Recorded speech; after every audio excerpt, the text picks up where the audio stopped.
आजकल परीक्षाओं का दौर चल रहा है और बच्चों के ऊपर नंबरों का बहुत दबाव रहता है। तो मैं अपने स्कूली जीवन से संबंधित एक अनुभव आपके साथ साझा करना चाहता हूँ।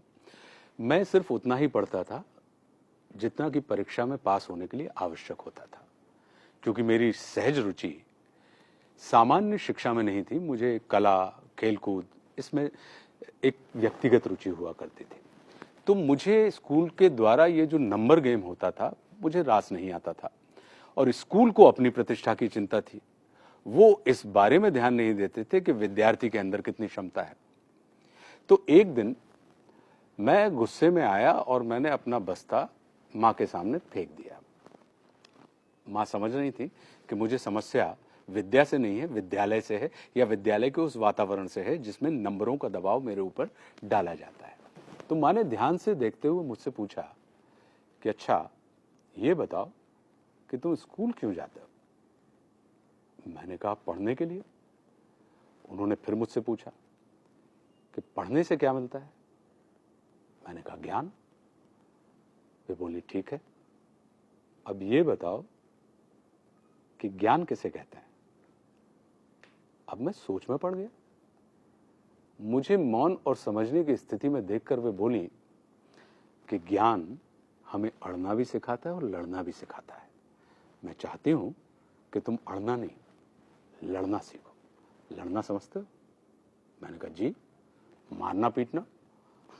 उन्होंने मुझे ऐसे देखा जैसे वे मेरी आंखों के रास्ते मेरे हृदय में बैठकर मुझसे बात कर रही हो। बोली, नहीं, मारना पीटना और लड़ने में अंतर होता है। मारपीट में या तो तुम किसी को हराते हो या कोई तुमको हराता है, लेकिन लड़ने में किसी को हराने का नहीं, उसे जीतने का भाव होता है। अपनी कमजोरियों से लड़ना मतलब कमजोरियों को जीतना। परिस्थितियों से लड़ना यानी परिस्थितियों पर विजय प्राप्त करना। शंका से लड़ना यानी शंका को जीतकर उससे मुक्त हो जाना। संकल्प से लड़ना मतलब संकल्प को जीतकर उसे सिद्ध कर अपना सहयोगी बनाना।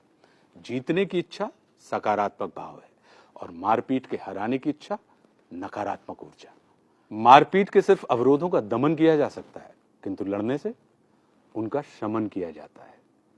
मारपीट के तुम सिर्फ कुछ वक्त के लिए अपनी तकलीफ को दबा सकते हो, किंतु लड़कर तकलीफ को समाप्त किया जा सकता है हमेशा के लिए। मैं चाहती हूं कि ज्ञान को बोझ समझ के तुम गढ़ो नहीं, बल्कि बढ़ो। तुम सफलता के लिए नहीं, स्वयं के सुख के लिए पढ़ो। फिर स्कूल में तुम अड़ना नहीं, लड़ना सीखोगे। हम तुम्हें स्कूल परीक्षा में आए प्रश्नों का उत्तर सीखने के लिए नहीं भेजते, बल्कि जीवन की परिस्थितियों का हल ढूंढने के लिए भेजते हैं। पढ़ाई बोझ बढ़ाने के लिए नहीं, बोझ हल्का करने के लिए होती है। आज उम्र के इस मोड़ पर खड़ा होकर सोचता हूं तो लगता है कि मां कितना सही थी। हम अपने बच्चों को स्कूल की परीक्षा में अव्वल आने के लिए उन पर दबाव डालते हैं। शायद इसलिए वे स्कूल में अव्वल आने के बाद भी जीवन भर फेल होने के एहसास से भरे रहते हैं। हमें अपने छोटे छोटे बच्चों से बड़ी बड़ी बातें करनी चाहिए, ताकि वे बड़े होकर छोटी छोटी बातें ना करें।